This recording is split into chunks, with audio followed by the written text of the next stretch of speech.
Mr. His Excellency Sam Costa, the President of the 69th session of the General Assembly, I would like to congratulate you and your friendly country, Uganda, on your election as President of the General Assembly in its current session, and to wish you success in leading the work of this session for the enhancement of the role of the President of the General Assembly, which is a neutral role. I would like also to thank your predecessor, Mr. John Nash, for his presidency of the previous session. Mr. President, many events and significant transformations have taken place since I stood here last year. They surprised many of the countries present here today, but they did not surprise us, because we have been over the past 3.5 years warning and reiterating our warning so that we don't reach this stage that we have reached now. Speeches from this platform were about economic and political crises that we have been waiting from the international community to solve clearly, but maybe speaking about these issues now is no longer a priority. What we are witnessing for a few months is far more dangerous than all the political and economic crises which have happened in the world. We have spoken on more than one occasion and more than one podium, and the danger, this risk of terrorism which is striking Syria. We said that this terrorism will not be confined within the borders of my country, because terrorism has no borders. This extremist ideology does not acknowledge anything but itself and does not recognize anything but slaughter, murder, and torture.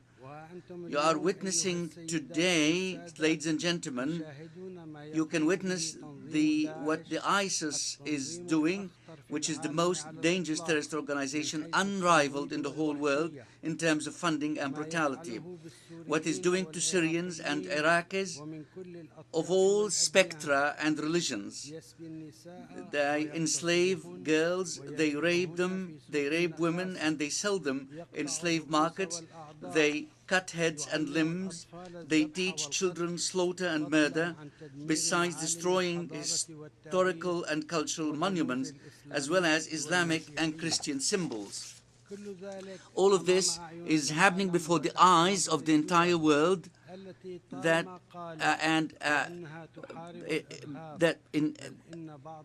is being witnessed by all things which they say that they are fighting terrorism, even though they have not tasted the scourge of terror themselves. Today I stand here to ask, ladies and gentlemen, hasn't the time come for all of us to stand as one in the face of the serious menace of terrorist takfiri ideology worldwide? Has not the moment of truth arrived for us all to admit that ISIS and Al-Nusra and the rest of Al-Qaeda affiliates will not be limited within the borders of Syria and Iraq, but will spread to every spot that it can reach, starting with Europe and America?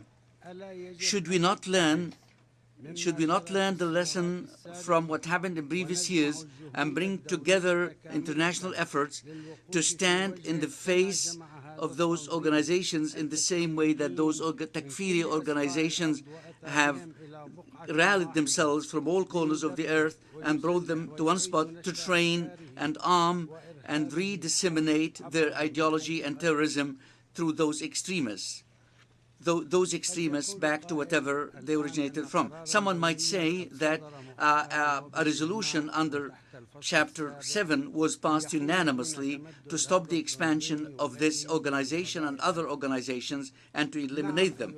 Yes, ladies and gentlemen, it is true, it's better to arrive late than to never arrive. Indeed, this UN resolution adopted on 15th of August 2014 came too late. But the question, are we all, whether everyone is serious to implement it? But since its adoption, we have not seen any serious move to implement this resolution. We have not felt any real sense of danger to work on its basis on the part of regional states, of any regional states. and that they still provide all support to these terrorist organizations. On the contrary, what we have witnessed on the part of the U.S. administration is a practice of double standards and alliances to score certain political agendas, particularly through supporting them with money, weapons, and training for these groups that they call them moderate. This is a real recipe for the increase of violence and terrorism and the bloodshed and Syrian bloodshed, and prolonging the Syrian crisis and demolishing the political solution. This behavior creates a fertile ground for the growth of those terrorist groups that commit the most heinous crimes on Syrian territories, which requires all of us to seriously and effectively address and eradicate this terrorism in order to re-establish security and stability in Syria and the region. The enslaved women are looking forward to us to see what we will do for them, their sisters, their children. The sons and daughters of the victims beheaded by ISIS are waiting for our actions. And what we will do in the face of these atrocities committed daily by this terrorist organization, Wa al-Nusra and others. Ladies and gentlemen, combating terrorism cannot be done through unimplemented UN resolutions.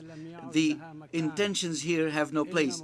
Fighting terrorism is achievable through actual implementation of resolution, and it is certainly possible through military strikes, but most importantly is to stop the states that arm, support, train, fund and smuggle arms for those terrorist groups. We have also to drain the resources of terrorism. Striking terrorism militarily while some states are continuing their support, this will cause a whirlpool of which the international community will not exit in decades. Military attacks should coincide with the implementation of Security Council 2178 adopted on September 24, 2014 under Chapter 7. We have to put pressure on countries that render all multifaceted support to those terrorists. These countries are well known to all of us. Most importantly, to pressurize those countries that exported and are still exporting this extremist and takfiri ideology that poses a grave danger to international peace and security. ISIS is an ideology which metamorphs into an organization supported, armed and trained in order to be unleashed like a monster against Syria, Iraq and Lebanon. Let us together stop this ideology and its exporters. Let us simultaneously exert pressure on the countries that joined the coalition led by the United States to stop their support of these armed terrorist groups. Only then combating terrorism militarily becomes a viable process. Otherwise, our presence here will not amount to the level of the tears of the captives, the enslaved women, the children who fell victims to ISIS, al-Nusra Front and others. Once again, the Syrian Arab Republic reiterates that it stands with any international effort aimed at fighting and combating terrorism and stresses that this must be done in full respect of the lives of innocent civilians and within the frame of full respect for national sovereignty and in conformity with international conventions. At the same time, the Syrian Army would like to thank all the countries which refused and rejected any prejudice to the sovereignty of other countries and stressed on the respect of international resolution.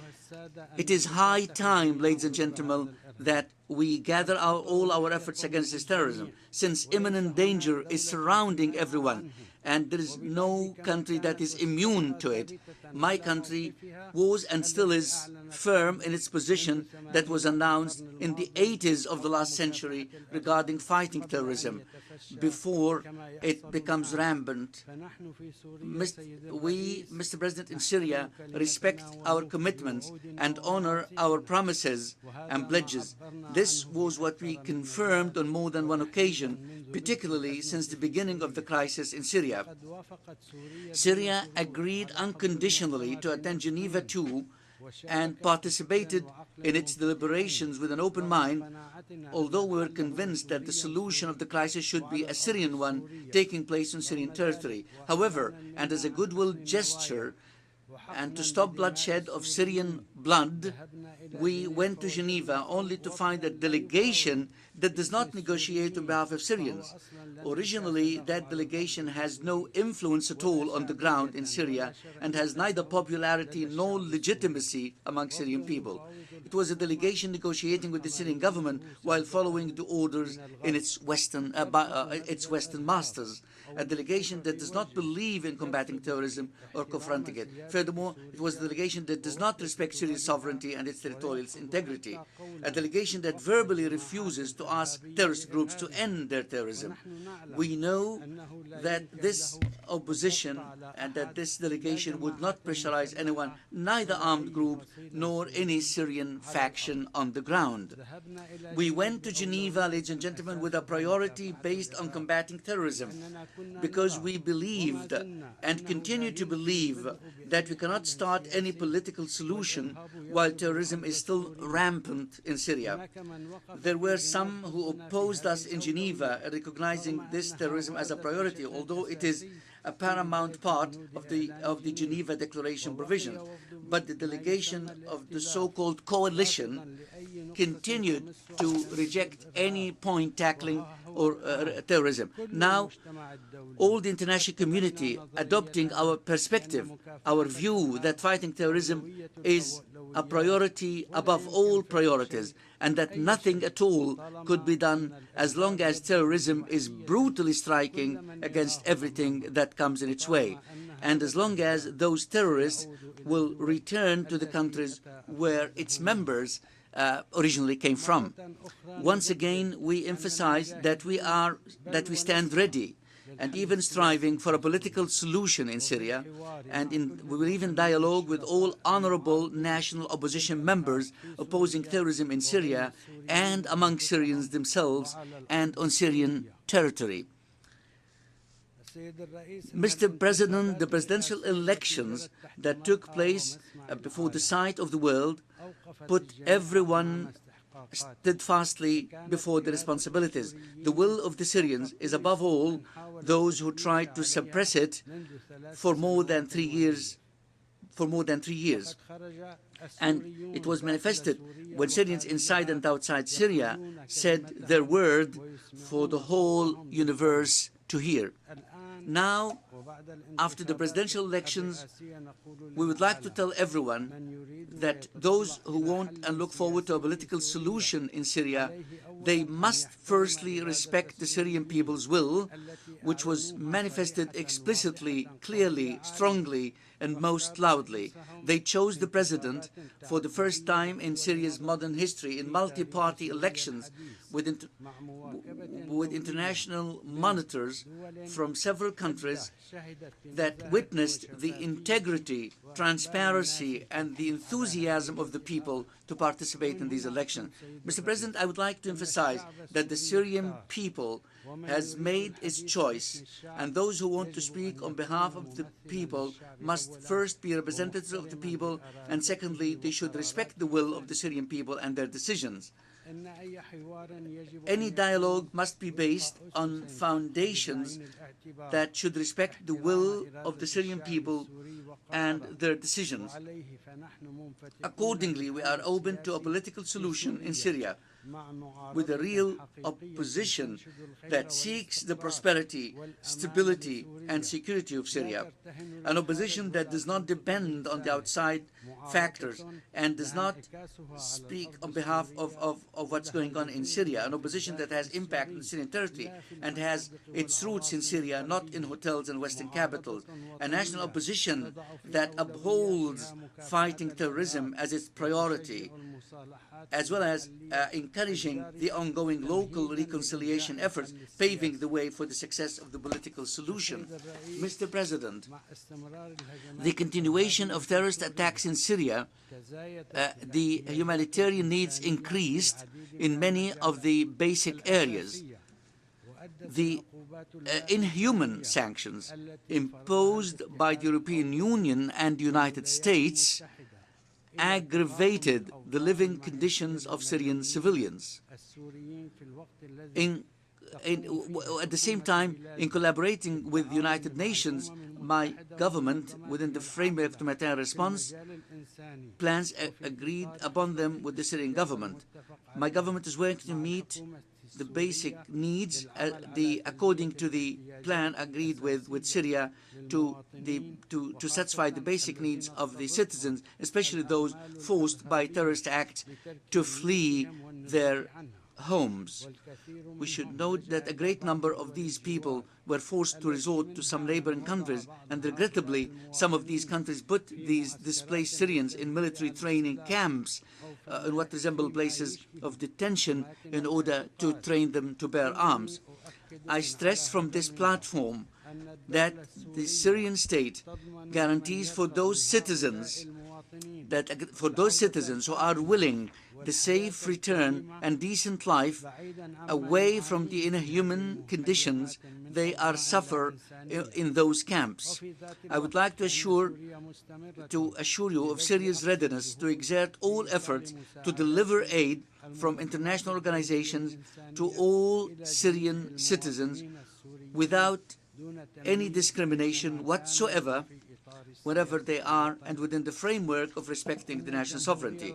The Syrian Arab Republic confirms its adherence to the full restoration of the occupied Syrian Julan until the line of June 4, 1967. It also emphasizes its rejection of all actions taken by Israel, the occupying power, to change its natural, geographical, and demographic characteristics, in clear violation of relevant Security Council resolutions, in particular resolutions 497 of 1981 and 465 of 1980. Syria confirms also that the Palestinian issue is the central issue of the Syrian people, which supports the inalienable and legitimate rights of the brotherly Palestinian people, particularly the right to return and self-determination, and to establish an independent state on its land with Jerusalem as its capital. Last September, Syria accepted the initiative of the President of the Russian Federation, His Excellency Mr. Vladimir Putin, and joined the Convention of the Prohibition of Chemical Weapons based on the need to establish the Middle East, to render the Middle East a free zone of all nuclear weapons, all weapons of mass destruction and nuclear weapons. It also wanted to prove to the whole world its commitment to stand firm against any use of chemical weapons.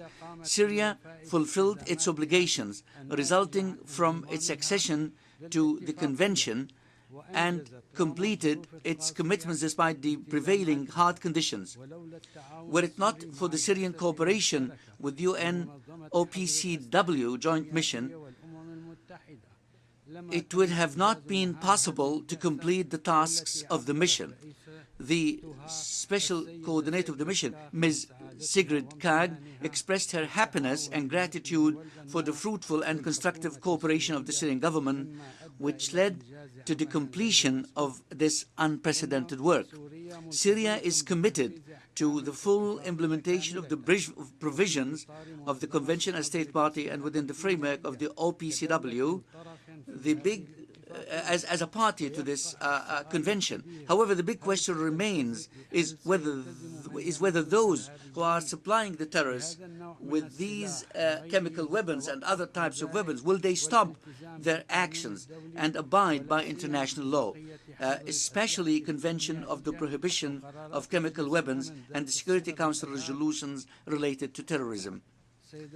Mr. President, Syria stresses that establishing a zone free from all weapons of mass destruction in the Middle East is unachievable without the accession of Israel, the only nuclear power in the region, to all treaties banning the proliferation of such weapons and to put its nuclear facilities under the supervision of International Atomic Energy Agency. At the same time, we emphasize the right of all countries to acquire and develop nuclear technology for peaceful means, for peaceful uses. Mr. President, imposing unethical, unilateral, coercive economic measures by the United States and the European Union contradicts the rules of international law and the principles of free trade. On this basis, we call for the lifting of the blockade imposed by the United States against Cuba for decades. And we renew our call to lift and stop all the unilateral coercive measures imposed on Syria and the peoples of other countries such as Iran, Democratic People's Republic of Korea, Venezuela, and Belarus. Mr. President, in conclusion, we look forward that the United Nations will become able to achieve the aspirations of our people to live in dignity, to achieve development and food self-sufficiency far away from all forms of terrorism, tension, and confrontation in implementation of the principles and purposes of the Charter of the United Nations, in particular the safeguarding of the sovereignty of states and their equality in rights and obligations.